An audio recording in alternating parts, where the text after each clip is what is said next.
Good evening, Paul. Hope you can hear this okay. You're coming through loud and clear, Andy. Good to speak to you. Listen, before we put you through the grinder, Andy, we've had a few comments about this beard that we saw on the advert that we done for you, and I compliment you on it. It's magnificent, but I understand that you're a patriot, a lover of democracy. Is it true that you actually had a vote to see whether you should keep it? And could you tell us the result of that vote and whether you still have the beard or not? Yes, that was. I think I was tucked up by Paul there. Yes, it was a vote, and I was expecting with confidence to be able to manage to keep my beard, and I think it was something like 9 or 10 to 1 against it. So I'm afraid the following morning it was gone. The only problem is, as I was telling the people, Andy, and they'll have to be patient with us, is, as you know, the British Resistance site is archived by the London Museum for posterity, and the images of 200 years from now, they'll go, "Oh, it was Andy McBride," and they look at the image and you'll be there with a beard. But that's not getting the show anyway forward. Well, we've had we've had quite a few questions in for you, Andy, that have been sent in by emails and posted as comments to the site, so I suppose we'd better get the show rolling. We'll have to get this bit over with quick, Andy, because we really do want to talk about Britain first and nothing else. But I've got to ask you first, Andy, very briefly, a little bit about your time in the British National Party and why you decided to leave. Keep it short, Andy. I joined, I suffered, I left. Perhaps that's a bit too short. Now, I joined the party, can't remember, it was about 2005, I think, 2004, maybe earlier, I can't really remember. When I joined, there was no one in my area, and pretty slim in Berkshire altogether, and I had no preconceptions of what the party was really like, so I set up an organisation which was representative of a business, if you like, and it just went from bigger to better, and well, I enjoyed myself, let's put it that way, and I think everybody that we worked with was enjoying themselves, and we were getting places and getting good results when we were standing in elections. We broke countless records down here for the British National Party. That's not only just in donations, but in membership, working in active units, etc., etc. Until, obviously, Nick became active, literally active within the European Union, and there was a dramatic change. I worked with Jim, obviously. I worked with Paul. Actually found Paul down in Dartford, which was an enlightening experience, and he stuck out from the crowd. So he had a natural gift that I wanted in my team, and I took him in straight away. So, you know, we did everything we had to do until Nick went into the European Union. We never saw anything of him. The direction was appalling. The decisions that were coming from HQ were, appalling. It just wasn't the British National Party. Within literally months of Nick getting into the European Union, getting onto that gravy train, the whole ethos of the party changed. Plus, I was getting bombarded with calls and emails from people who were owed money, seeing if I could help them, this, that and the other. And of course I was aware we had some major financial discrepancies going on, but I couldn't get anything out of the gaffer, so to speak. So he wouldn't answer questions, he became stroppy and all the rest of it, and everyone was a ferret. I saw that one up there, and what was the other one? A stoat, and problem makers, and vermin, and political whores and all the rest of it, because we dare ask the right questions, and they are the right questions to ask: where the members' money's gone, and why haven't we got any money in the regional accounts, and why now have we only got 10p? And I was told I was a liar, but actually I've got emails and captured documents which clearly showed there was only 7p in the pound in the regional accounts, when I finally said enough's enough. So that's my story in the British National Party. Absolutely loved the British National Party, still do. I just don't like who's running it, not the individual, but how it's been run. I think Nick's either gone a little bit balmy or something, or he's been bought. I'm not going to judge him. He was a long time in the trenches, so to speak, but we do need to make change, and he won't make it. For what reason? Leave that to you guys to guess. What I don't like about the way the party has been managed, and that was even whilst I was in it and working really well, I didn't like the way people were victimised for having an opinion. opinions are fine. Slagging off is not, but opinions are fine. And if you can answer those opinions correctly and with manners, without being offensive, then they should be allowed to ask questions of all types. Why not? We are a democracy, and even the British National Party we're a democracy. And I tend to agree with Bertie when he said democracies aren't very good. Actually, well, they're not really.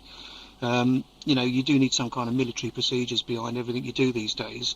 But that's why we formed Britain First, to give power back to the membership, to let people have opinions and views, and it is membership driven, and thoroughly enjoying it, and it's going like a bomb. So yeah. Okay, thanks, Andy. That's very informative.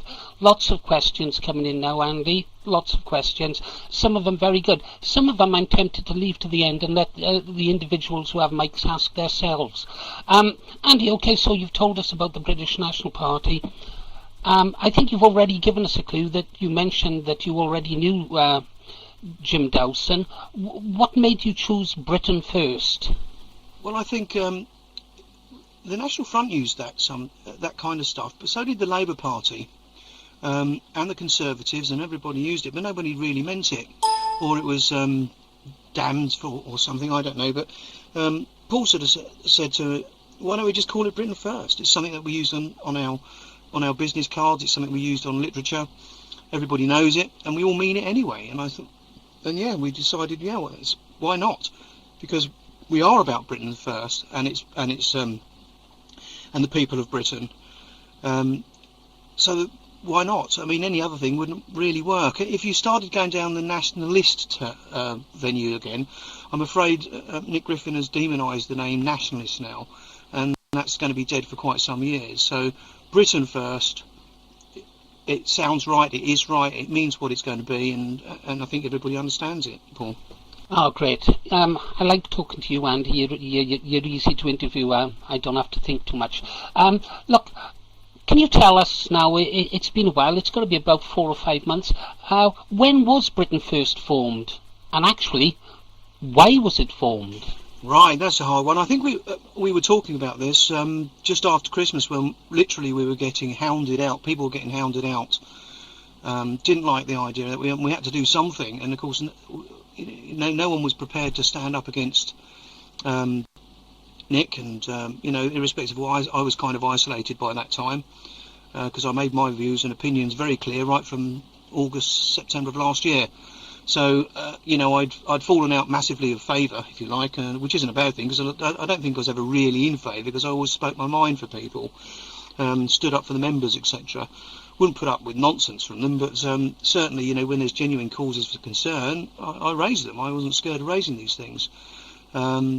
So I started talking to this with Paul, actually, firstly, and so we need to do something. And of course, then Paul resigned, and Jim walked out and refused to carry on with his contract, and indeed sign the next one, which he was actually going to be asked to do. And of course that's been wangled and twisted about since he's gone, but nonetheless that was a situation. He was going to carry on with it because he was doing a good job. And we just got together on one occasion, just speaking actually online, Skype and stuff like that, and we thought, well, we've got to do something for the British national movement, British nationalist movement, or British people in general. We knew the direction of the party was wrong because the results were showing it was wrong, and we needed to also give people an avenue where they can vent their frustrations, but without necessarily being politically involved. And that's why we decided to launch. We launched earlier than I think we were going to, because I just, frankly, I'd had enough, and I said, I've had enough, I've got to resign. I cannot put up with the lies and the misinformation that's coming out of head office any longer, and I'm going to just go and blow it. So Paul was very like-minded. Jim, being more of a businessman, understood that we've got to get the infrastructure better before we go careering into a battle zone. Well, we did anyway, and I think we did pretty well. We took a bit of flack. I noticed Paul put a thing up about me being involved with Special Branch. I'll get this one out in the open now, because there's bound to be people listening who've received bulletins, specifically in the South East, where accusations have been made that I am involved with Special Branch and the BBC and Panorama. Well, I'm not. The only thing I do have still a Special Branch liaison officer, because I had serious and accurate death threats against me and my family. My house was firebombed, petrol bombed. It was spray painted. My car was booby trapped. My brake linings were, the pipe things were cut, painted all over, and this was going on until October of last year. So yes, that's my links with the special branch. They were there to make sure that I wasn't done in, so to speak. Okay, thanks. Right, it's going to be a bit awkward if you start answering questions directly from the floor at this stage, but that is interesting. And besides, special branch shouldn't be involved because I am, and I'm with Mozart, as you know. Right, still going through this, can we talk about the state of nationalism in the UK today? All right, I think this was sent in by Corsham. Yeah, what do you think of the state of nationalism in the UK today, Andy? Yeah, that's a tough one. Where is it today? I think it's probably its lowest ebb for probably 30, maybe 40 years. I think the advances that were made in British nationalism during the pre-last August or before the European elections were phenomenal. The good ROs, most of the ROs were very, very good. No complaints there. Most of the organisers were very good. The activists, you couldn't ask for more really. And now, if you call for an outing somewhere to get people out, you've seen online with some of the British National Party stuff that's gone out, it's the same couple of faces, and it's really some of the faces you really don't want to see on the streets, frankly, because if you're trying to promote a decent party, the last thing you want is people on there that aren't necessarily public figures, if you get my meaning. You have to have a very clean-cut image, and I think one of those clean-cut images is one we took in Henley, which was very famous in the British National Party, and it done an awful lot of good bringing in lots of decent, good members, and that's what any political party requires. I'm not saying that the people that were turning up are bad people, I'm not, but at the end of the day, everything we do in life now has to be wrapped up in cellophane with glitter and God knows what else, because it's all image. I know pretty well all the members in the South East region and quite a lot across the country, and I can honestly say there's very few of them that I wouldn't be quite happy to sit down and have a meal with and associate with. Unfortunately, if you're trying to get into the mainstream politics, just look at Cameron, the moron. Just change one letter there and you've got it on the button. You've got Mr. Burns from the Simpsons, Miliband. These people are there because of image. Some of it's strange because strangeness also kind of attracts people. Portello is a good example of that. Actually a very intelligent man, but he was a very weird, strange-looking man. But with intelligence, with a bit of strangeness, it kind of attracts the public. But if you've got people who stand in front of you with spiky, very short hair in respect of skinhead and tattoos down there, and they grunt at the cameras, you're not going to get anywhere, are you? You need to put eloquently speaking people in front of cameras, a bit like Tim Raitt, for example, and a few others. Andrew Bronze, there's a great example of a gentleman. Whether he's aggressive enough in his politics, I don't think he is, but if he could have been more aggressive in his politicking, the party could have had probably a new chairman by now, I think. Well, I agree with you. Appearance and marketing is everything today. Of course, it doesn't necessarily go to say that a man's appearance is a reflection of the inner man, but it does help with the British public. Earlier on, Andy, we were talking about would Britain First become a political party. Now, I know this is a bit awkward perhaps for you to answer because you may or may not have discussed it, but if Britain First did ever decide to go down the political route, form a political party, what would their policies be? Would they be akin to the BNP's? You can bet Jim Dawson's listening with care now. Yeah, good Jim. Yeah, they're not very dissimilar. Let's put it that way. I think those are the people that have read our statements of principles which we sent out to people, formulate the basis of any political party that we may form in later stages. I think we're going to be driven in that direction. I think I agreed with a chap that was on a little while ago, where you do have to go down that route, but firstly you have to get the infrastructure right, and if you go into these things without firstly the core principles being tested, marketed, like you quite rightly said, you have to market these things to the general public, which we're doing. once you get the favour of the public, then there's no risk when you launch as a political movement, because you've already got the public opinion on side, and that's the big thing. The British National Party politics, if you take away the BNP and say you gave that another name, and you took away the leadership, you would have a political party that people would vote for. I've got no doubt about that. Nick Griffin's quite right when he says, ask anyone about the BNP, and they may not always know about it. Ask anyone who knows about Nick Griffin, everyone knows, and he's right. And I said to him, they're right because they don't like you, and it's all for the wrong reasons. So you've got to get the reasons for people voting for you right. That means getting good people, absolutely nice people involved. Nice, and I'm talking about facially and politically educated people. Bloody rotten people inside, because most political people they're pretty rotten people. You know that, we all know that. And they've got to be able to get up there and take what's coming at them. And of course, that's the thing, we're in that growth stage at the moment, where we do have people. Paul, for example, I know there's somebody wrote to me today about some bloody awful stuff about Paul, that being a Jewish this, that and the other, and Paul actually wrote back and said, well, I agree, I'm also black too, so he's got a great sense of humour. So he's the sort of bloke that you'd probably think in years to come with training and some what's the word I'm looking for, grooming. I know it's a dreadful word to use, but that's the word I'm looking at really. He's a potential political leader. So we've got all those things that we have to do. The first thing we have to do before we go politically is to learn what we're doing. This is a completely new ball game. It's campaigning in a different direction without being aggressive towards any individuals, but being actually aggressive towards MPs, making them answerable. So sorry, I just laughed at what Paul's just said. So that's the way we're going to go. First of all, we're going to get ourselves skilled in what we're doing. We want to get other people involved, and I do mean lots of other people involved, and get their skill levels up before we launch as a political movement. Indeed, if we do, but I'm pretty sure we will do. Not going to hide the fact, really. And then we'll have the infrastructure in place for when we do. We'll have the systems in place, the backup support systems, the training, everything we were trying to get done with the British National Party, and we seem to be raising huge amounts of money, and nobody was getting any value for it. So this is why, with Britain First, we wanted to get away from the money thing. Yes, we're begging for money all the time because you can't do anything without money. You know what it's like running your site, how expensive that is. None of us get paid any money. We don't get out disbursements. We donate our time and whatever, and obviously the money to run it, because it's not making its own money.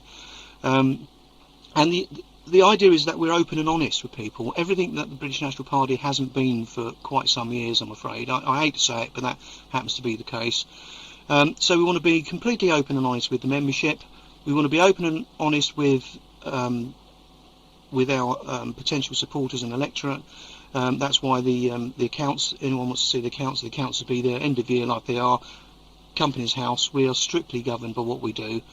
And, that's a completely novel way, a new way of dealing with politics, because you can't do that with the Labour Party, the Conservatives, Liberals or anyone else. We want to be a completely open democratic organisation where actually it's membership driven as opposed to being driven by one person's ego. You mentioned something then about money making the world go round, and I'm in complete agreement. This site is always struggling, and I don't know whether it's the actions of the British National Party, but we very rarely have any donations to this site now, and that's not a plea for donations, by the way, so please don't think it is.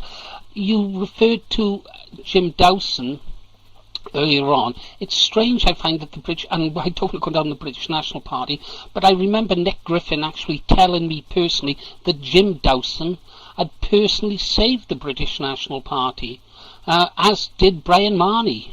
He said Jim Dawson saved the British National Party. You can respond to that if you wish. I was just wondering, do you think the behaviour of the British National Party with their 10-button donates has had an impact on the fundraising of Britain First, Andy?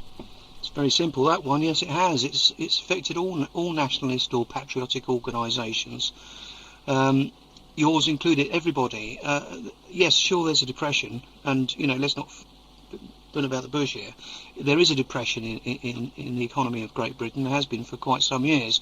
and the trust has gone with our membership and our supporters, because they're sitting on the fence and they don't know who's telling the truth. They absolutely don't. They don't know. They could treat us as a con man outfit and scammers. Nick Griffin has constantly sent out emails en masse that we're a scam artist and this, that and the other, and it's a pension fund, this, that and the other. My simple response to all those kind of things are, well, if it's a pension fund, it's hit his.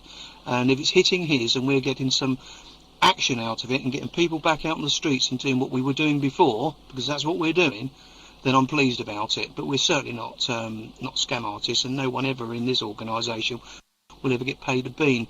Our coordinators, let's give you an example of the difference between a regional organiser and a national coordinator, or a country coordinator, such as Kevin and Gary, for example. They raise the funds. They raise the funds for their campaigns. They bank their funds, even in their own accounts. It makes no difference. All we ask is that we have books kept, that these funds are coming in, and we get copies of these accounts, any payments in, etc. And they're spending their money on their campaigns. We don't see a brass farthing of it, and nor should we. That's what I'm talking about, people being autonomous. Now, that will work even at local level, where, for example, okay, I run the Bracknell Wokingham part, because that's where I live. But then we'll have Windsor and Maidenhead, and we'll have Brighton and Hove. These guys raise the money. It's how they raise it. They're out there doing the streets, taking donations, holding meetings, but we don't see that money. The organisation, hopefully in the future, will run by the membership, people joining and donating directly online to campaigns. Now, that way, people know their money, if they give at a local meeting, stays locally and it's spent locally, and they know they can't spend what they haven't got. In other words, if they got some money, simple as that. So you're cutting out that problem underactive, so they know they have to get more active to get more money in. Now that money has to be put into products. No one gets paid. Now if they spend 50 quid on petrol because they've got to go halfway across the country or something, then that's an acceptable thing. You can't not pay people for travelling to meetings. Difference with the ROs, we had Gary, for example, all the way up in Aberdeen there. He was travelling down to an AC meeting. It would probably cost him 120 quid in fuel. He probably couldn't stay, cost to stay down overnight, so he'd drive back. That means a 7-hour drive down, a 5-hour meeting and 7 hours back, and then he had to go back to work in the morning.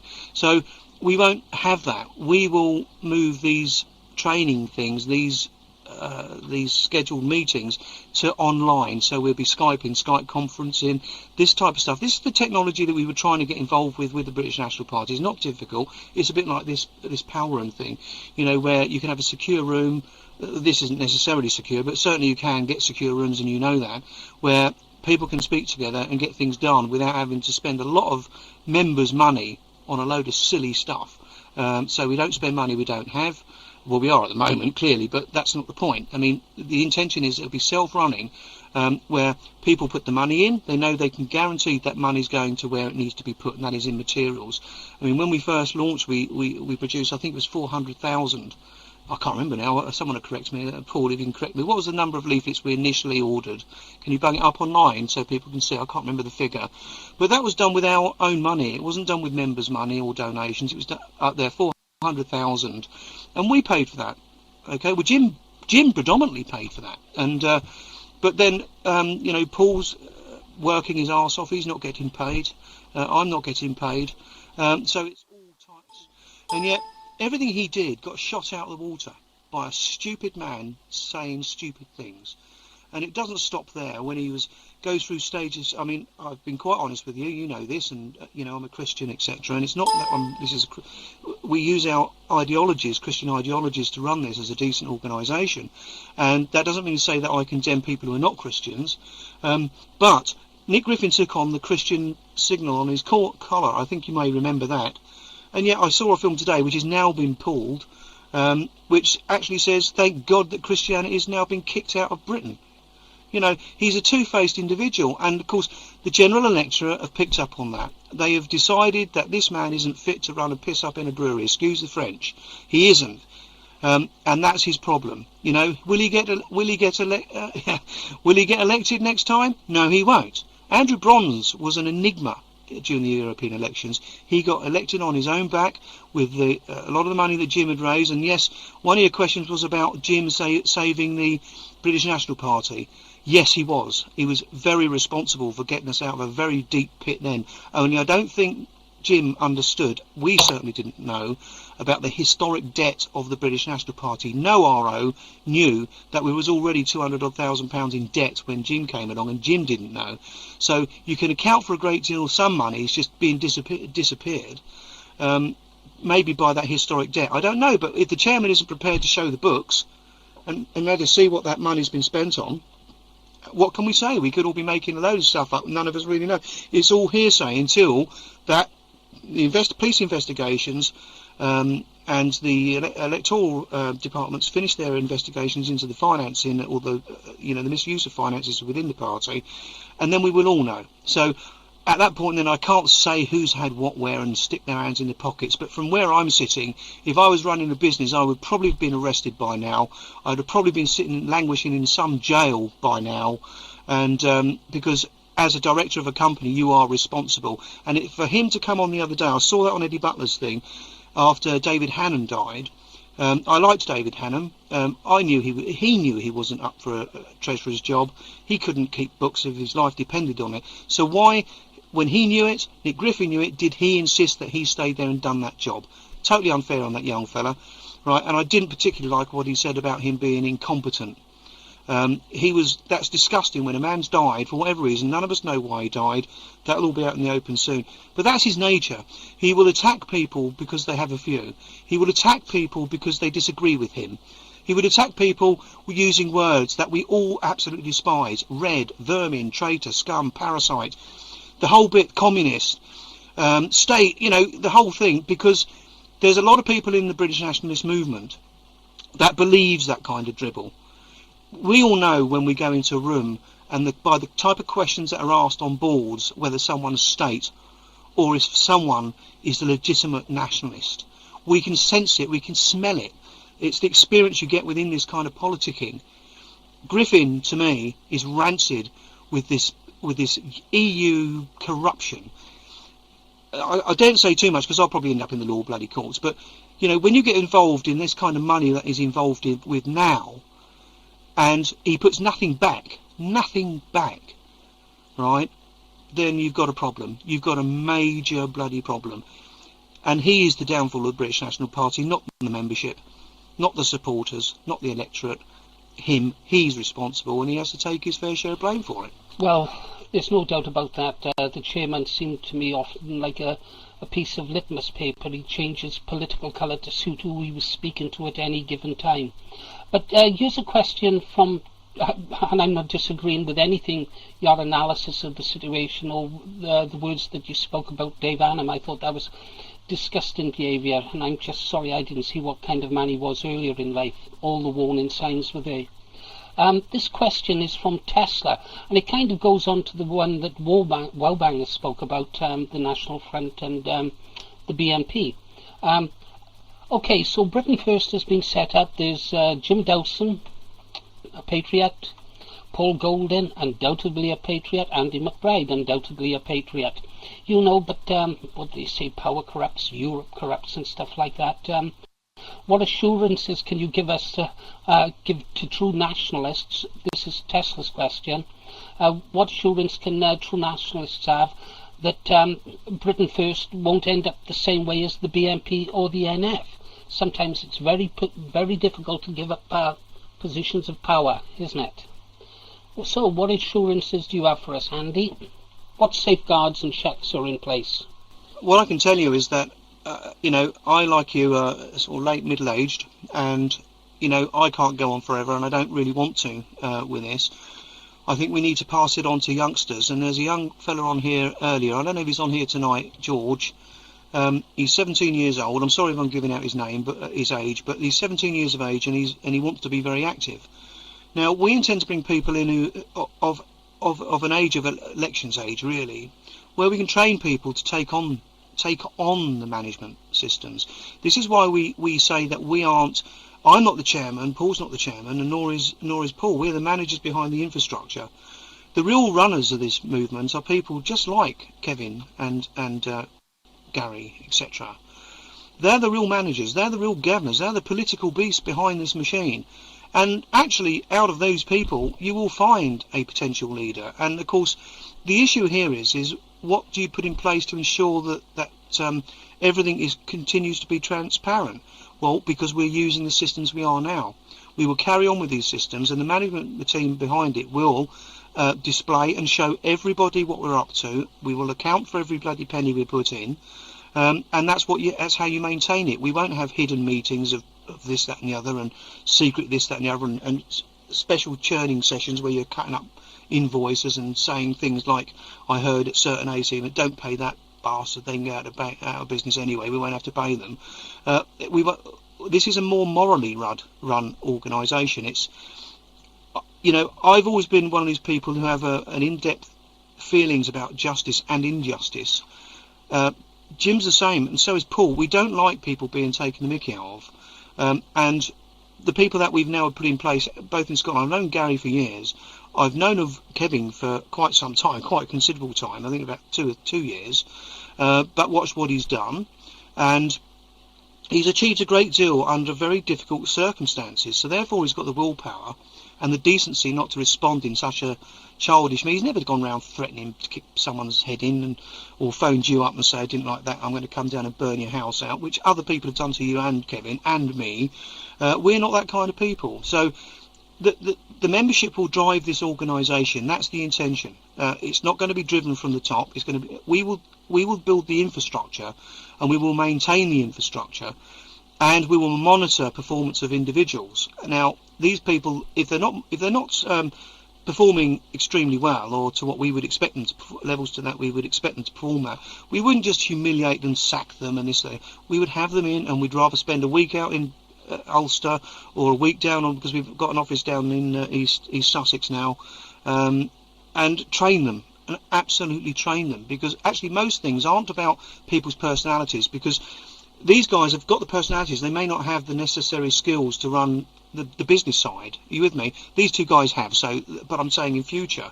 And most people fail because they don't have the basic skill sets that they need to use in modern techniques of politics, which is how to use a computer properly and what their systems do, and publicity, etc., etc. So that's why we vet everything that goes through. We take out silly words, and we don't need to be too aggressive about things. People know where they are, and of course, as Jim has just said, officer training is essential in this. That's something that never really took place, apart from a couple of times when Jim took it on, but then he wasn't allowed to later on because of, I think, perhaps they thought it cost too much money. But actually, you get back out what you invest in people. If you put your money and time into it, or actually members' money and donators' money into the people that are doing the job, and I'm talking about those people who run in the regional areas, etc., and you put that money into, you're going to get a better calibre of person. And you're not going to have someone who's scratching his head how he's going to pay the rent at the end of the week, because we've taken another couple of £100 out of their pocket for them doing a job for Britain. And that's the other issue here, is that this is very, very time consuming, an extremely time consuming and a very expensive business if you're financing it yourself. So this is why we need to get people to understand they can come into us and not have the fear of an organiser not having the money to be able to do his job, or the skill factors to do his job. We will educate these people in how to do their job and actually support them 100%. We also won't go down the same route as the British National Party, where to get rid of a rogue element within the movement, because we class them as 15-pounders, right? Where you've seen it, we've all seen it, where you couldn't get rid of a member, because even though they're the biggest arses you could ever wish to meet, and cause so much damage within meetings and in local communities, or speaking to the press without authority and all the rest of it. That's another issue, you see, without using the principles of the party machine to make a statement. You couldn't sack them without them having all these bloody tribunals, which cost again the organisers and time and money. Well, I'm afraid it's what we do now is the local officials have the authority. If you get someone and they know they're a rat, and it's not because their face fits, if it's because their face doesn't fit, that's a different issue. But if it's because they aren't very good, And because they're causing problems, and like you said, walked into a meeting, said a few things, and we've lost 4 or 5 members in one night, these people will go. We won't tolerate the same kind of bloody idiots that were in the British National Party, and only a few of them. So that's where we guarantee that we're not going to be staying here. I won't be staying here forever doing what I'm doing. I absolutely tell you that. We want other people to come in and shine. We want people to be promoted on the basis of experience and production, not on the basis of, well, he looks good and he speaks a lot of language that nationalists like. Well, some of this language that we're speaking, a lot of nationalists don't like, in the respect of we won't make comment about a person's skin colour or their Christian or whether they're Jews or whatever. We don't. Why do we need to go down that route? We do not. Everybody knows where we're at. Everybody understands what we're about. You don't need to keep making the same sound bites just to impress a few people around you. So we intend to advance it, keep it clean. When it's ready and it goes political, there will be political leaders that will be elected fully by their membership, not by us, by the membership. Thanks for that, Andy. Bit of a problem there. You went on a little bit longer than I would have liked because we drifted away from some points that you made. Now we have to go back on them because we were talking about young people, and you mentioned George. Yeah, George will be a good asset one day, but don't rush it. He's going to need quite a bit of polishing yet. We've had a question in from another young chap, pleasant young fellow, a lot of potential there. He's asking how long. It's from JD Boss, and he's asking how long membership applications take to process, because he purchased this through the website last Sunday and he hasn't heard anything yet. That was JD Boss. So that's not very good, is it, Andy? Last Sunday, if that was last Sunday, it can take about 21 days. Why does it take so long at the moment? Because we have a massive backlog of people, I think. I know last week Tuesday, I believe. Okay, but it can take up to 21 days. 7 days normally, but it can take. I know it has done because some of that can be my fault as well, because I've been printing off these membership cards down here. I have a major problem in my office where I've lost 3 printers in less than 24 hours. So, we do have these issues. I've had other people contacting us saying, well, the membership cards aren't very good, are they? Not like the BNP ones. Why don't you use their machine? That was one thing I had. We haven't got their machine, and we don't intend spending thousands of pounds in buying one because it's members' money. When we get enough, we'll change the cards, I expect. But that's Jim's department. I can't really answer that too much. And, of course, sometimes we get problems, Sometimes mail goes missing. But Jim's really the person to ask about the membership, how long it takes. But I have known it when we first started off, it took about 3 weeks. But then we were really quite novice. I don't know what the stage is now for the time, but Jim says about 7 days, and I would believe that. So if you sent off Tuesday of last week, it'd be there Tuesday, Wednesday of this week coming. Yeah, that's so. Really, that's a question that could be coming in through either email me and I'll get it off to Jim or whatever, and I'll get people called back on it. Some questions from another young fellow, I believe it's Alex, and he wonders if there's any chance that Britain First will be starting up a youth organisation, Andy. Well, do you? Oh yeah, that's a difficult one, isn't it? Yeah, I guess it's not a bad idea. This is what I wanted to talk to George about, actually, because I think most youths are now on Facebook and Twitter and all that kind of stuff. So I'll be speaking to George about that. But yeah, I think we need to start something for youngsters so they can have their opinion, because at the end of the day, we're old fuddy-duddies, and we need some youth and some young opinions, and we can get a lot out of people this way by listening to the youth of today. They're not stupid people. I hear so much about the youngsters being uneducated people and villains and that, but actually most of the young people I know are not. And they come up with sensible questions, and so we've got to start listening to them. They are our future at the end of the day, and like I say, we're not going to be around forever, are we? So we do need to get the youngsters on board and at least impart our knowledge with these youngsters, so that they can carry on the fight, so to speak, when we're not going to be able to. God forsake any of us passes away or something like that, drops dead or whatever. So we do need the youngsters to come on and Paul's very good. He's a non-stop little dynamo. He drives me mad sometimes. Want this, want that. Oh God, I'm just keeping up with him. Bloke is hard work, but you do need that within today. You need to be reactive, very reactive. So we do need to bring youngsters in, and then we can. The elders of us can actually moderate what may be going out. If you understand what I'm trying to say there, so we can make sure that their keenness doesn't get overtaken by their stupidity. And I think that's the thing there with that. So a youth movement is needed. How we do that, I think it would be more electronic than a physical thing, because kids like to sit on their computers 95 hours a day. See, my maths are good. And I think that's probably the way we go on that one, Paul. Well, that's encouraging to hear. We do actually have quite a few young people coming into the room taking interest. I don't know if Elite Commander's in here this evening. Great. We always tell them to concentrate on their education, Andy, make sure they succeed well at school. We need them to succeed in life so they can succeed in politics. Here's a question from Ken Booth, and I've been asked this one by a lot of people. We get a lot of comments from people asking if we can ask you guys this. Ken Booth's question is, Ken's in the room now, good activist. Ken Booth, question, why is your call centre calling up BNP members who have not requested any information from Britain First? Is there any truth in that, Andy? As far as I know, that's not true. Well, there you are, Jim's just put it up there. I'm not aware of that. What I am aware of, some people were saying that, how have we got your email address? I do know that, we got to pass on to a friend type of thing, where people put their email addresses in.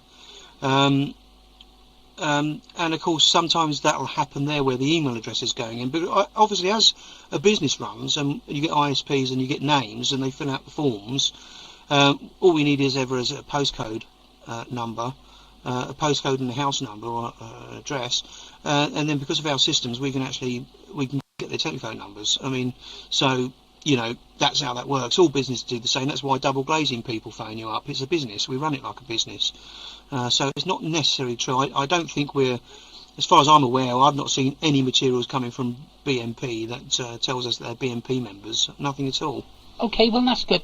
Well, after the official part of the show is over, Andy, perhaps Jim Dawson himself can answer answer Ken's question. We're a pretty friendly crowd and we're pretty civilised.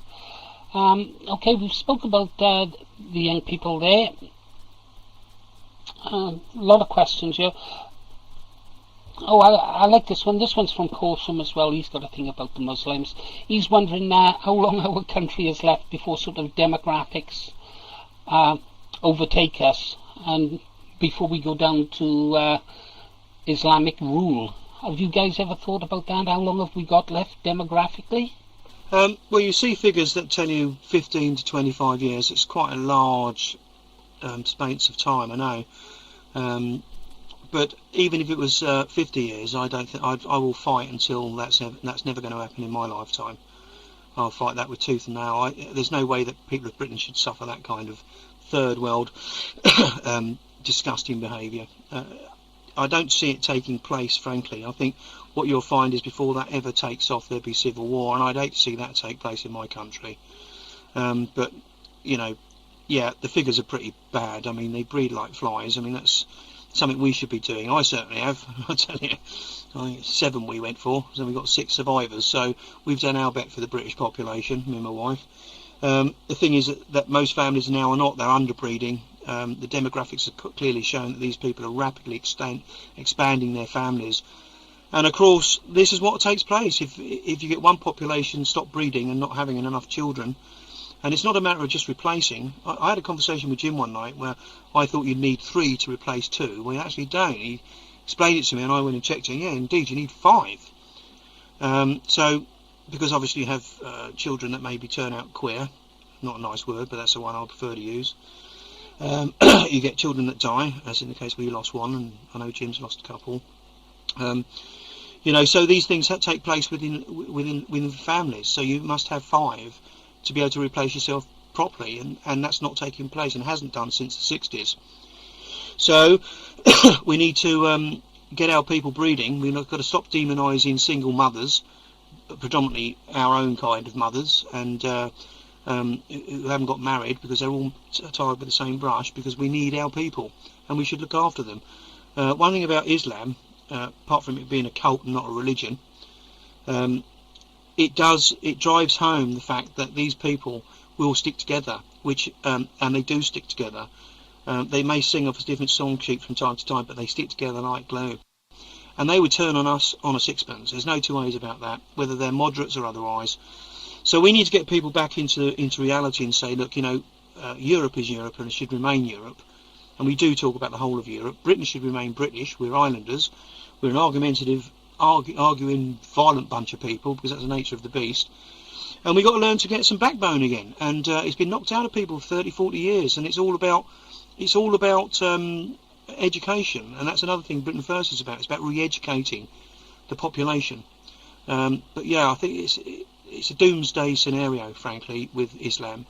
And you don't have a political party in this country, and in fact probably in Europe, apart from Eastern Bloc countries, which will take this kind of situation seriously. That is interesting. The talk about the demographic figures that Jim gave you, which I suppose would lead into a question now. Sort of, this one's actually from me, Andy, and us British nationalists are argumentatives indeed. I disagree with you. Now, other organisations, I see that Brian Gerrish of the British Constitutional Group is scheduled to speak at one of your meetings. What is Britain First's relationship with the British Constitutional Group? In fact, one of our room members asked I think it might have been Caution Crusader, asked if you were a member of the Lawful Bank. I don't know if you're aware of it, the alternative banking system. And what about links with pro-life organisations? What other organisations are you linking to and communicating with and, well, building links with? Well, we made it very clear that initially that we were out to unite nationalist thinking people, nationalists from all parties, all walks of life, as long as they meet the criteria that follow this new principle of campaigning. And we had no issue. We haven't been taken on by any other organisations, strange enough, other than the British National Party. Well, not even them, predominantly Nick Griffin and his pals. So the intention is that if people want to speak or come to our meetings, that's why we send out our invites, and it clearly states on there, irrespective of party allegiances, because people have got to start thinking we've got to work together here, because, like, there's dozens of broken up little units and singular parties. The Freedom Party down in the southwest, it's not going anywhere, and then you've got the other chap down in the West Country who started another party. I can't even tell you what that's called. But that again is, you see, the problem with these things, it's egos. Again, it's people. I know Peter Mullins, and I got greatest respect for the man. And he went off and probably thought the only way I can do it is by going political and start a political party. It isn't, and we're proving that already. There are other ways to skin a cat, so to speak, and that's what we're about. Forming parties isn't the answer, unless you've absolutely got the right format. And this is why we're still an embryonic type organisation, where we're still learning. We're seeing what presses people's buttons. We're finding that out quickly, and when we get it wrong, we get shouted at in all directions from the people we've sent emails to, and then you get the same old ones that tick you off because you've got a comma in the place. Typical bloke's problem, too many commas, this kind of stuff, and we ignore that. Whereas before, what would happen in the British National Party, ban them, chuck them out, so reds, we do take criticism. We absolutely, completely take constructive criticism. So when we talk to people like Brian, he's coming down to Wales, I believe, with Kevin. I had what was that fella's name from the another one from the law thing. I can't remember his name now. God forgive me on this one. I can't remember his name. But another chap came to us. It's the ex-copper fella. Do you remember his name? Albert Burgess, that's the one, yes, Albert Burgess. He came along, he's quite happy to speak with us, and he spoke prior to that to a British National Party, or just after that British National Party meeting. We won't ban people because they're communicating with British National Party folk. We've got to share things, we've got to work together, we can achieve a great deal if we get popular opinion on our side. You will not get popular opinion on your side if you don't work together as a team. This is another failing in the British National Party. They're being seen as isolationists, so they're going down the wrong channel, they believe that they're the only people who have a right to be in the market. They're not. If you started up a British Resistance, a British Resistance party, it would be a good party. You've got a great reach. You've got just as good reach as anybody else, and it would probably go somewhere. But you know that actually to do that would take an immense amount of work. It probably would only stick with the same amount of people that are already within you, and it wouldn't gain anything. So really what you need to do is bung your resources into another organisation, whether it be us or anybody else. Makes no difference. Or supporting many organisations, as you do. You support Lawful Rebellion and everything, and that's absolutely the right venue to take. You have to go that way. So if you can go that way and support everybody, I know it sounds like a bit like you're playing a silly game of never upsetting anybody. Frankly, if we get an organisation that are clearly talking nonsense, we make it clear we won't work with them. I take the same view with and I'm probably going to get a bit of a rollicking now from somebody on here, with the English Democrats. I am appalled by their chairman's reaction on blogs, which continually knock Scotsmen. And as you know, I'm an Ulster Scot. They're going to probably lose about 20 of your people now. My heritage is Scottish and Irish. Although I class myself as an Englishman, sort of thing. And but for him to keep knocking a race of people, and to me it sounds like a jealousy coming out of him. Because why? Because the English folk don't get free prescriptions, and yet he'll turn his vengeance onto all the Scottish people. Not all the Scottish people, in fact the vast majority of them, don't like the form of separation that's going on between the Union at the moment. They don't particularly like it. They voted, for example, the Scottish Nationalist Party because they didn't want to vote Labour anymore, or Conservatives.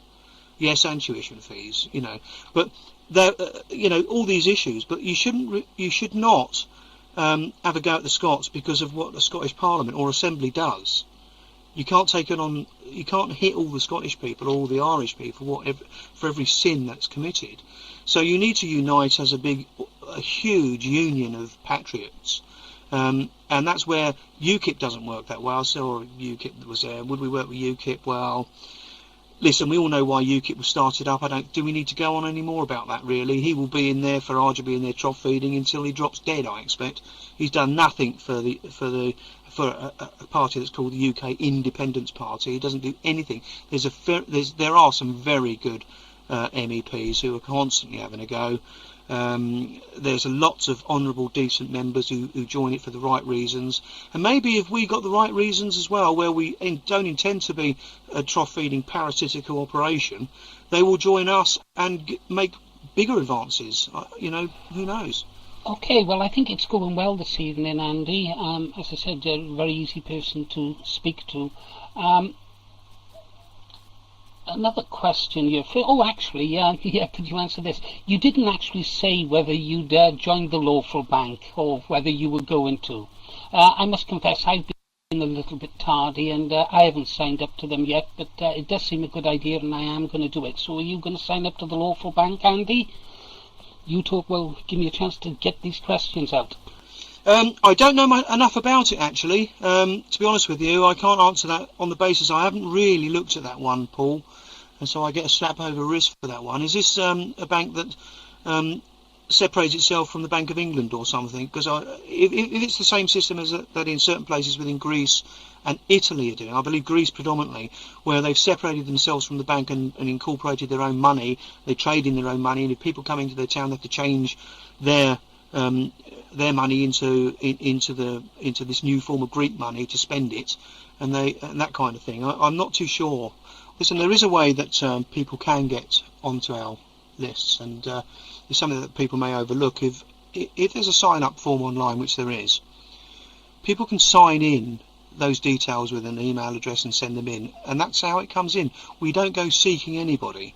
If it comes in through our data list, i.e. being on the online signing petitions or suggest a friend and stuff like that, you will get contacted. If you don't want to be contacted, just say, don't want to be contacted again, thank you so much. That's it. Bang. Okay, well, we're going to move on from that one because we've got a lot of questions to ask you, Andy, still. A good few questions. Hope you enjoyed your comfort break. Yes, Well, I'm not going to say I've had my fag. I'll light it in a second. Wellbanger's question. He educated us on to the true meaning of lumpen proletariat. Basically, it means someone like Jim Dawson and the middle classes. How are we going to get through this apathy of the British public and reconcile the lumpen proletariat, I like that word, and the middle classes? And that came from Wellbanger. You can bet he'll be asking you lots of questions later on. Do you have any time constraints this evening, by the way, Andy? No. I hope to be away by about 10 o'clock because I've got a busy day tomorrow, but other than that, no, not really. How do we get people working together and you separate? Is this a class issue, really? Could you clarify that for me, whether we think we should be going for the middle classes or upper classes or lower classes? Perhaps you'd be clear on that one. Well, I tell you what, let's give Wellbanger the opportunity to ask the question directly to you. This will be the only one I allow until the mic is thrown open. Take it away, Wellbanger. He's gone. Guess we don't have to answer that question, Andy. Pity they weren't all that easy. Okay then. Well, another question actually he wanted to know was what part can organisations like the British Resistance play in helping advance the cause of Britain First? We do our best, Andy, that's all I can say. Any ideas on how we could help you further? Well, I think you do a sterling job. We all do. We've spoken about it. We were amazed actually because we thought you might have been one of our first opponents having a pop at us, really. But I think because you're so into computer technology, you understand what we're doing, and that's a great advantage for us, and we're very grateful for that. The issue here is, could you do any more? I don't think you could do any more because what are you ranked now? Pretty 4,000 in the country, which is an amazingly ranked website. You've got a continual turnover of people visiting, posting, etc., etc. And I think it's just really, if you carry on the same vein and you do ask pertinent questions, and I'll thank you for that too. And you gave me a drilling down in, it was Swansea, and I enjoyed the evening. And I do like questions when some people might think, oh, troublemaker. I actually don't. I do like answering questions, whether they're difficult or not. It's not an issue. Questions need to be answered and asked, and so really it's a matter of continuing the theme. I think you do the same for the other organisations, and I think it's your system allows people to come on irrespective again of party allegiances. You've always been a British nationalist, but maybe not always a BNP or NF or whatever, but you've always been a British nationalist, and that's the important thing. And it's getting people to understand that you are not whatever that person said you were a little while ago. I won't repeat it. You are an honest, decent bloke who asks questions. We don't always get it right. You don't always get it right, but then you shouldn't be castigated for it. If you make a mistake, well, yeah, I cocked up then. I've seen you apologise for that too, as we have. And, you know, that makes a bigger man, actually, in my opinion. If you can make a mistake and come on and say, sorry, I cocked it up, it's like this business about the leaked listing. How can we answer it any more than we've answered that? I mean, the problem is here is that some people have got it fixed into their skulls that we've got some method of getting into the British National Party membership list. We haven't.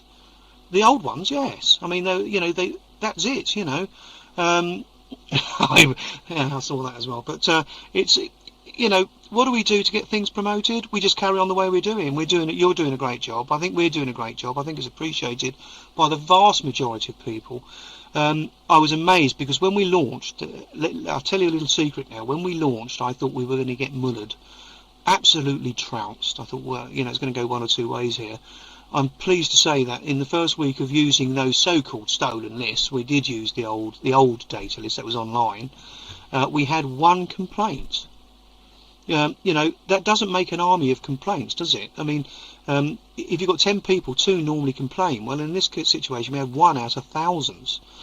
So we realised we very quickly had a goer, and we knew that we were going in the right direction. If people write in with constructive criticisms, we take it on board and we bung it out to each other and we talk about these things and we decide whether we will change the way we do things because of this one complaint, or we hold it on record to see if any more come in. And that's the way we do things. We do the same for you. When people say to us, we haven't got anywhere to speak now, we tell them, go onto the British Resistance website. So yeah, you can get on there, behave yourself, don't use any foul language, don't cast stupid accusations at people, and behave yourself, and you'll be more than welcome to go on there. So yeah, I think we just work together well as a team. If we cock up, we absolutely know that you're going to let us know, and that's a good thing. It keeps us in check, which is another thing. That's what we're talking about, the internet power. It keeps us in check because of people just like you, Paul, and others, and that's the way I see that we are going to be proceeding. Everyone can keep us in check by just keeping an eye on us, not casting stupid accusations at us, but actually, if you see we've made a mistake, one particular word was wrong on an email, which actually was quite devastating to us, but someone said, look, you made a bit of a mistake, needs to be put right. It got put right, and it was resent, and it didn't cause us any damage. The word isn't significant in this, but the point is, that's the point. People are monitoring us. They do keep us in check. People like yourself, you can phone us up at any time. We can call you at any time. We can bung ideas through you and your supporters, people on your Paltalk and on your website, and get the feedback from it that way. And that's the way we see ourselves moving forward, by using everybody's ideas and keeping everything sweet and happy. Well, there's a couple of things there, Andy. Thank you for the compliment about the site. The guys work hard to bring it to you. First, I'd like to say about this question about the membership. People are going to say more, and I wonder who these people are who keep on asking this question, and it reminds me of poor Jim Dawson. It didn't matter how many times he explained who owned the Truth Track, gave all the details, so how many times we published the truth about the Truth Track, you could guarantee they would say, Jim, the Truth Track. And it just makes you want to bang your head against the wall. There was one thing, mistakes. Yes, we all do make mistakes. Let's hope we don't make too many, Andy, because if we make too many mistakes, then, people then will question the rest of what we do. I liked what you said there about the checks and balances of sites like the British Resistance. It was always my intention, once I woke up to the truth of what was happening, to act as a checks and balances against political organisations and individuals within them. And it was actually Jim Dawson who said that he was thankful for the British Resistance site because he knew that we would be watching him. And that is true. We do watch you, Andy. We do watch you. And if you drop the ball, we'll let you know. Privately first, if possible, but publicly if necessary. Anyhow, we move on, yeah. Andy, I think you'll agree that the decent nationalists in this country, we're confused, disheartened. I know I am. There used to be a time I used to bounce from bed at 4 o'clock in the morning ready to go into battle. These days sometimes I have to drag myself to the machine because I'm confused about where we're going. I'm disheartened, What are you guys gonna offer to us, Well, hope would be a good thing. Is that where you're going to start, giving us hope, Andy? Yes, right on the button there, mate. Hope and unity. That's the way we're going to go forward. We don't like taking on anybody we don't need to take on. We would rather turn our back or turn a deaf ear on some of these people. We would just carry on as we're going on. I haven't changed my direction in what I was doing here in the South East region. Paul hasn't changed his direction. You haven't changed your direction. We're all nationalists at the end of the day, patriotic people who want to get the best for our country. The only thing we have to do is change probably the way we have to, we have to change the way we do things. If we don't change the way we do things, we'll be sitting here in 20 years' time as really old, wrinkly gits, talking about the same thing, what we're going to do now, a little bit like Spike Milligan. So we don't really want to go down that route. So we need to use dynamic ideas and very special people who can achieve a great deal with very little, actually, because we're not going to get any European grants for this. I know there's one specific individual who seems to have copious amounts of it at the moment, well, two actually, but we're not going to get that. So we do need people to sponsor us and support us in the knowledge that their money and their funds, and whether it's £1 or £100 or £1,000 or whatever, is going to be used extremely wisely. And let me tell you, you're not going to get anyone better at dealing with money as a businessman than Jim Dawson. I've seen some dreadful things said about him, and I thought these people really don't know this man at all. much the same as people have been on there having a go at you. They don't know you. I've never met you until the time I met you in Swansea, and I was expecting a demon to turn up, and actually you're just like me, a buoyant, laughable, likeable chap. Hopefully that's how people see me. Who makes mistakes from time to time, not too many. Yeah, we don't intend to make lots of mistakes. This is why we have a procedure of checking stuff that goes out, and we've had to do this because of that one email bulletin I told you about. And now we triple check everything. Everything's triple checked, and it's bounced backwards and forwards and bang before anything goes out. We're not going to take a lot of notice about people who are going to criticise us for a little bit of a grammatical error and a comma in the wrong place or something, because people should read things for what they're intended to say, and that is support us, come and help us. If you don't have the money to put a 5 bob into it, then don't. There are other things you can do. It's no difference to the British National Party. We had a lot of activists who didn't have a pot to pee in, who'd be out there on a Saturday morning delivering stuff through letter boxes and doing a high street thing, and coming away feeling that they've actually succeeded in something. What we have discovered in what we're doing, because we do a great deal of stuff, activists outside tabletop stuff, we haven't had a single incident of someone coming up to us trying to wreck the table, spitting at us or calling us racist bees or whatever. We haven't. So we, although we have the same ethos, we don't have the same way of dealing with it. In other words, approaching politics, and which is an acceptable form of politics to the general public. And that goes back to what I said before. Once you get to re-educate to people that we're here, we're nice people, and show yourself as being nice people, people will then say, well, they're nice people, I've seen them, I'll vote for them. So that's what we want to do.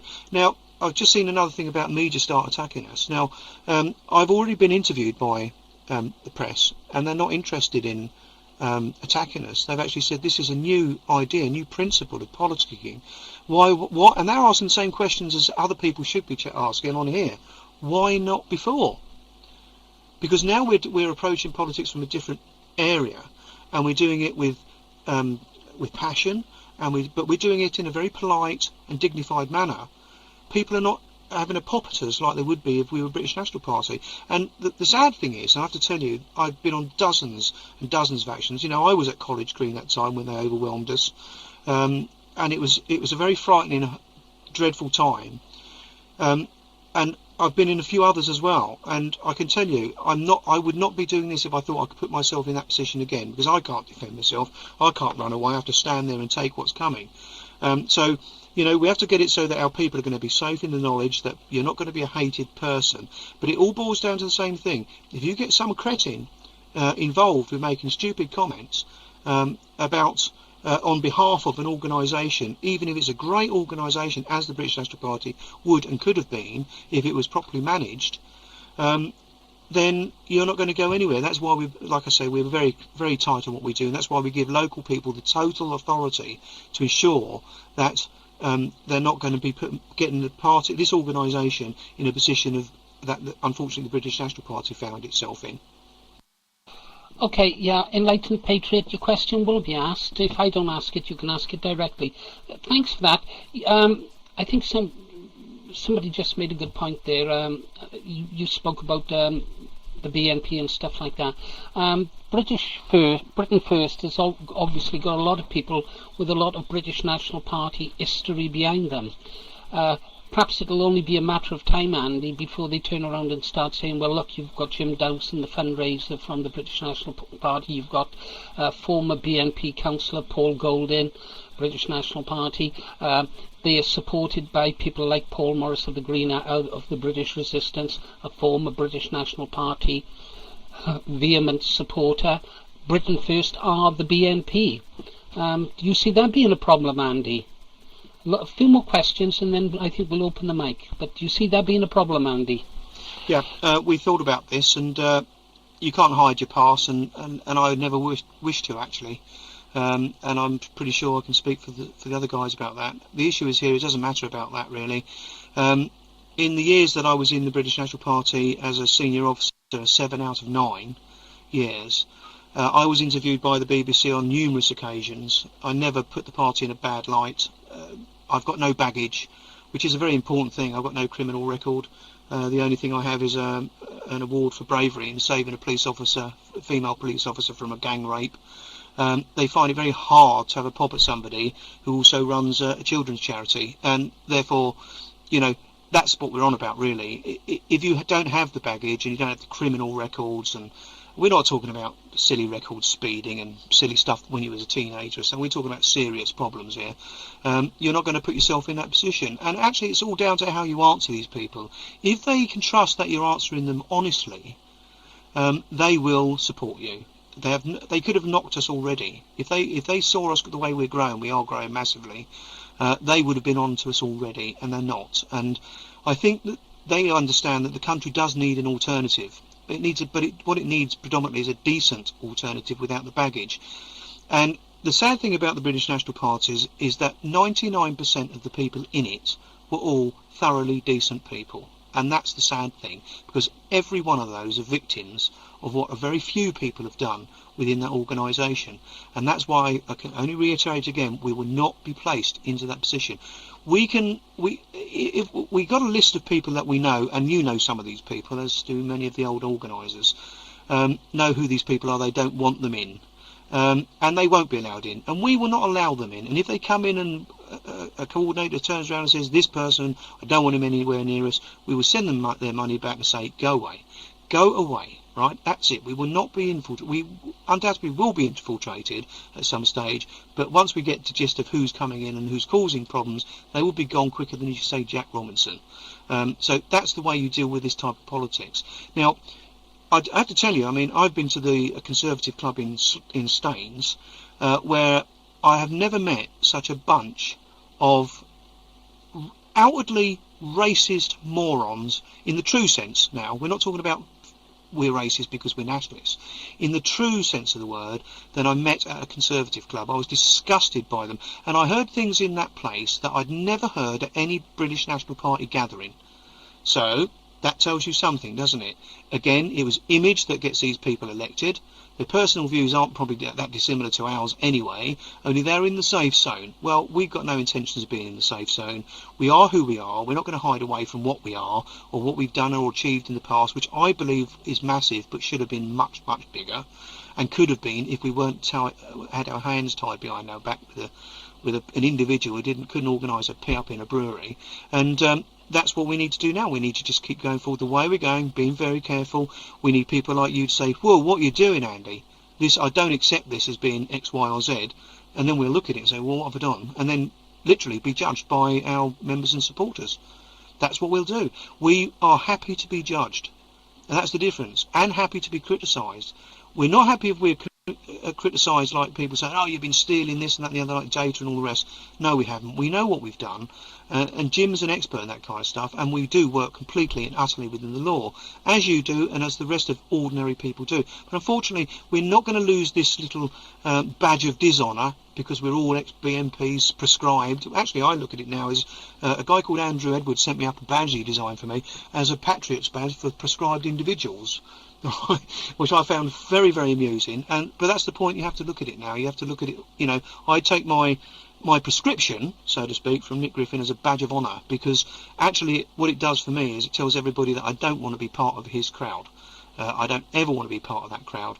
I think the sad thing for me also is that prior to us doing this, I was in communication with a guy called Mufti Andrew Moffat, and Andrew Bronze, trying to get him to stick his head over the parapet for months, because I knew, like you, we needed to get a challenge on. We had to have the right person. I personally know Richard Edmonds. I like Richard Edmonds, but unfortunately he has baggage as well. You know that, everybody knows it, but he's a thoroughly decent bloke, but not the right person to lead the party. And again, he's an honourable person, and as soon as Bronzy stuck his head over the parapet, he stuck back. Bang, there you go, lad. But he did the right thing in forcing the challenge, because it made Andrew Bronze actually do the challenge. And that's the point. Sometimes we need people like Richard Edmonds, to force somebody else's hand. So, there's a lot we can achieve by working together, but actually what would happen better if people got together, instead of bitching about the BNP and about the debts and carrying over old news, is getting people together and talk about where we're going to go from now. And we need to go on from now, not what's happened in the past. You have to put that all behind us, move forward with positivity. And I suggest you get out of bed with a bounce in the mornings and think, right, we've got something really good going here. You're part of it, Paul. By actually even having our little advert at the top, even if you didn't mean to be, you're still part of it, because you know that we have to have something, and we are that alternative. Without us, you have nothing. Nobody's going to stick their head over the parapet and do what we're doing. Nobody's going to put the money in like we've done, and to get the infrastructure set up at great expense to everybody. And that's what we're about. We're about a people's movement, and we really want to keep this a people's movement.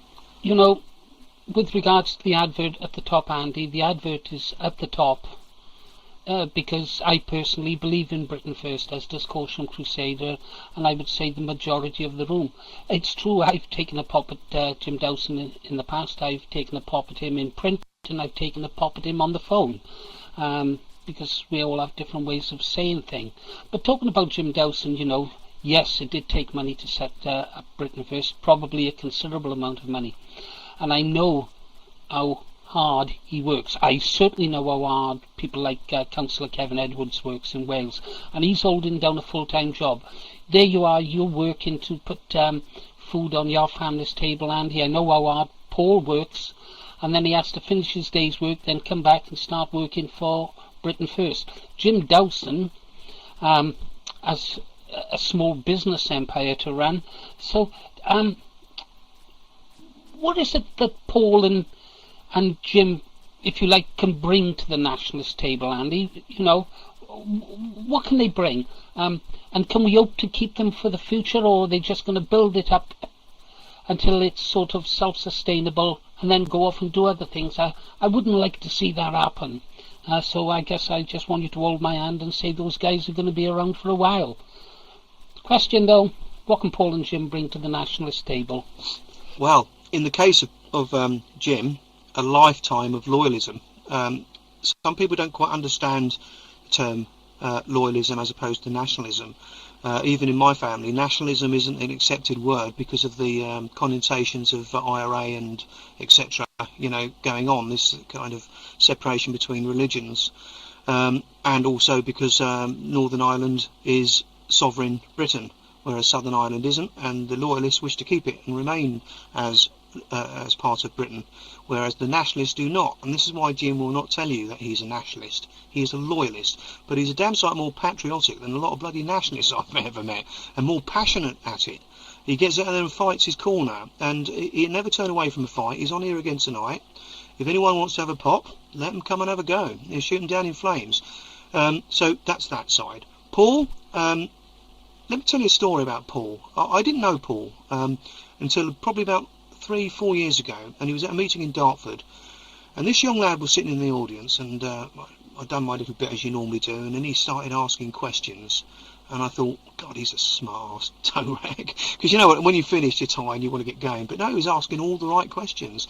So I said, I'll have a word with you at the end if you don't mind. Anyway, I had a chat with him, and we got on fabulously, and I said, look, I need you. And he wasn't in the party then, because he'd left for a couple of years. I latterly found out why, Again, as someone said earlier, young lad, burnt out too soon. And yet, I checked out on the work that he'd done when he was 16, 17 years of age, and put in very senior positions in the British National Party. I didn't know about this, by the way.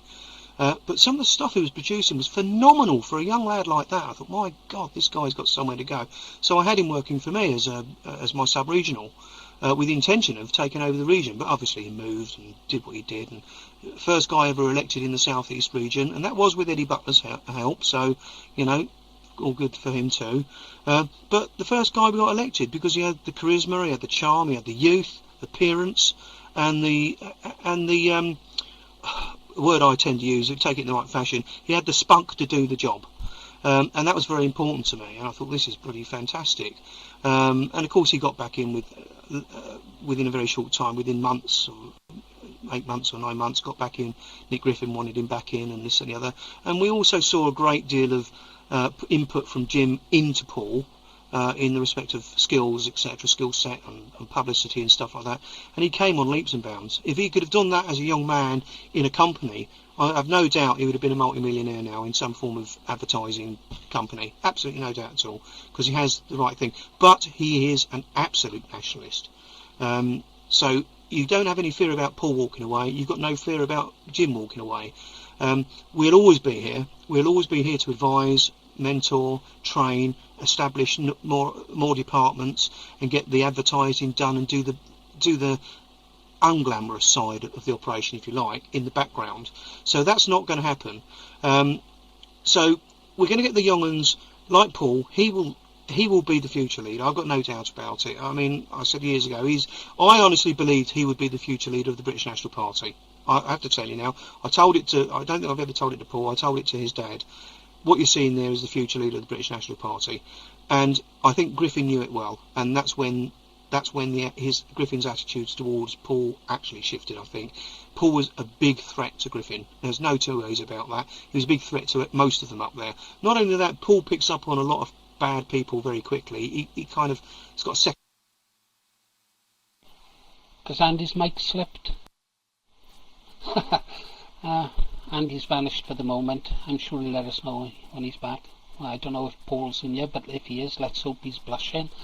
You know, I'm thinking about it. Yeah, perhaps Paul was seen as a threat. Young, passionate, a totally different kettle of fish to Mark Collett.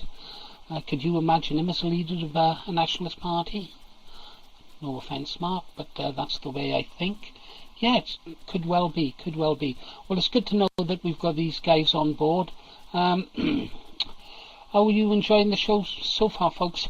I'm just about to ask... I tell you what, then, whilst we're waiting for Andy to rejoin, put your hand up if you're back, Andy, with an H. I was just about to ask a question from Enlightened Patriot. 2 questions, actually. But there we go. I tell you what, whilst we're waiting, let's talk about something else just for a second. I don't know if you've got a mic, Councillor Kevin Edwards. How is that campaign for Linda Lewis going? Any developments there? Because that was a terrible case to read about, kidnapping by gunpoint of a young child and a state cover-up. Any developments there, Kevin Edwards? Yeah, as ever, when you're fighting against government, doctors and a massive cover-up, GA, it's going to take time and it's going to be slow. We've got a meeting on the 23rd of this month up in Stoke, and there's actually a new link. I've got it up on my website. You might be interested in the video from Brian Gerrich, where we're going to be naming various people who are well embedded in the child kidnapping era, so that will shake a lot of people out of the trees. You said child kidnapping era. Is this child kidnapping still going on now? Yeah, absolutely. 88,000 children at the moment have been taken into care in the UK, and Brian Gerrich reckons, and I've no reason to doubt him, that child kidnapping by the state is a £20 billion industry. Yeah, AAA, it's been organised by Brian Gerrich's newspaper, the UK Column, and to the best of my knowledge, yes, they have, and we're hopeful that we will have a decent attendance up there, or should I say the UK Column will have a decent attendance up there, and we hope that a few councillors and a few police officers who are not exactly happy, have been forced into positions that they don't want to be in, will be there as well. So I reckon we're going to shake a hell of a lot at this meeting. We reckon we'll be filling the hall with 1,000 people. Well, that is good. I know how hard you've worked, and those people are lucky to have you behind them. I understand that you're receiving assistance now from Britain First, who've also picked up the issue. But we'll have to leave that for now, Kevin, so we can get back to Andy. Andy, don't know what happened there, but you're back. Enlightened Patriot, this is a good one. Enlightened Patriot's a splendid fellow. I don't think I've met him, but he always leaves thoughtful comments, and so I respect the way he thinks. Enlightened Patriot says he feels that all the petitions and protests will make no difference at all to government policies, and which is why he resisted joining Britain First. Apparently Jim asked him to join earlier today. Anything you can say, Andy, that might make a good patriot like Enlightened do a U-turn and come aboard? I know you could certainly use a quality guy like him. Yes, indeed. Sorry, I don't know if you heard me talking about Paul there and Jim, but but yeah, they're never going to go anywhere, so that's good. Yes, and he's written to me too, actually. The issue here is that do petitions work? I tell you they do, because you're already seeing a shift in the way that government's working. Because what other people don't see is what goes on behind the scenes here. Now, when these petitions are signed, we then push. If we get that information through about the answers, and we check the answers against the actual facts, we then here push those MPs. We push and push and push. Our fella over on the Isle of Wight, Jeff Clinch, he's a superstar on nationalism. He really is. He's constantly busy. He was out today, all day again today, him and his mum.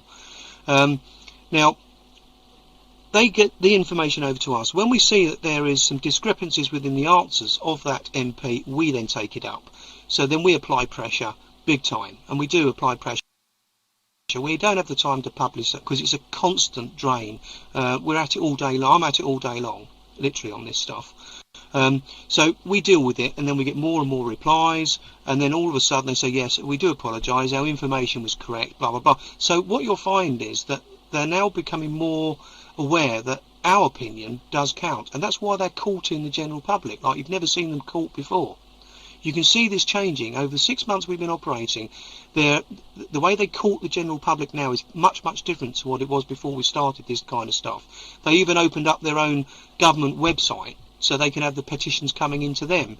I would caution against signing those because, as you know, once this comes in, ISPs, data, we can find out who did what, where and when, and you can go into some special list which calls you a red troublemaker, and you can be even more monitored. At least this way it's not. We don't do that kind of stuff. But government agencies would, and that's where you go back onto the conspiracy stuff again. So, yes, we do have a great effect on it. We also get to the other side of the thing, is that actually these petitions that are going up are supported and actually suggested by those people coming onto our suggestions page. Now, we go through those very carefully until we get enough of one thing and we think, well, look, this is very popular, we'll go for this widget or that widget, and then we'll push it on that widget. So that's where we talk about membership driven, whether I agree or not. I mean, when we first started, I had the death issue come up, and I've always supported the death sentence, and kiddie fiddlers should get hanged, full stop. I've got no sympathy or empathy with them whatsoever, so I wanted them done away with. Excuse me. And so it does have an effect, because already that death thing that we started, they're now discussing that within the House of Commons. That's no coincidence. That has happened. That's happened by the direct actions of what Britain First has been pushing for. That was our major campaign, and now it's actually back in the House of Commons. So I disagree that it has no effect. It has an effect because we start getting a support of the public. It starts the chit-chat machine going, and it goes. It works. You know, I think I would have gone along with Enlightened First, thinking that petitions don't work, but I can see that, yeah, if enough numbers do, there's one thing politicians want, and they want to stay in power, and they begin to realise that the only way they can do it, Andy, I think, is to do what the people want. So yeah, Britain First is kind of working already. We've seen what is happening in America with the Tea Party movement and the Occupy Wall Street movement. You know, people can make a difference. I want to say thank you, actually, to Jim and Paul for that, and yourself, Andy, and for Kevin Edwards for coming on board. All those people come on board and put faith in you guys in the early days, and we do recognise the hard work that you've done. I can imagine the hard work that goes into it. I'm going to ask you one more question now, Andy, and what I'd like to do then is, after this question, if you like, you can answer it and then launch into, if you like, a closing speech about what you think we should be doing, etc. Your words, whatever you like. And then I'd like to open up the floor, because I know you'd like to be away by sort of 10, and we're running out of time. So here's the last question, official question from me. This is the last official question, and it's from young JD Boss. Any chances that the old BNP London Assembly member will come on board? Obviously, he's talking about Richard Barnbrook. Is Richard Barnbrook showed any interest in Britain First? Indeed, what about people like Michael Barnbrook, you know, the sleazebuster? Have any of these people shown any interest at all in Britain First, Andy? Well, Mike has gone over to the English Democrats. I believe that's what's going to happen there. I do like those guys, by the way. Richard Barnbrook, nice guy, had some drink problems. There's no secret, so I can quite happily say that. And so he had to sort his life out a little bit. But what people aren't aware of is that as I was in charge of the mediation department within the party, this is why I managed to get a lot of the people that were expelled back and people who were suspended back in the movement for being suspended and moved out of the party for ridiculous reasons. I was in communications with Richard for a long time, and actually he was going to take his seat back up for the British National Party. I let Nick Griffin know, and then Nick Griffin sent him a letter telling him what a, excuse the French here, calling him the biggest pisshead that's ever walked the planet. So about 3 months worth of work went straight out the window. So that tells you what I was up against there. Would Richard come over to us? I don't think so. I think he's more than likely to go to the English Democrats if anybody. Would he get re-elected? I don't think so. I think you need somebody who's a bit more, I hate to say this online, but a little bit more healthy in his mindset. But that doesn't detract away from, I do like the guy, and that's not an issue, but it's my personal opinion after working with him and knowing him for so long. You want someone who's a little bit more stable standing in the London Assembly. Will the BNP ever take a seat in London again? Doubtful. Pretty doubtful, I would say. Especially after Nick's stupid and irresponsible position of standing in Barking and Dagenham at that time. And would we want him? Not as any official in the movement, no. No, but I don't know.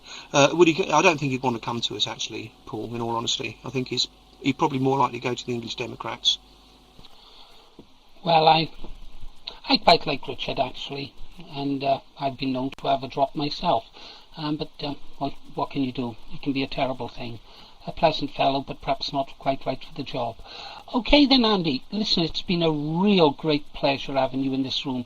I understand that you're speaking in Wales, is it, at the end of this month, with Brian Gerrish? Anybody else going to be there that we might know? You care to tell us a little bit about this Britain First tour that we've been reading about? And then, if you like, you can go into your closing speech, and perhaps you might have time to answer a few more questions from the floor.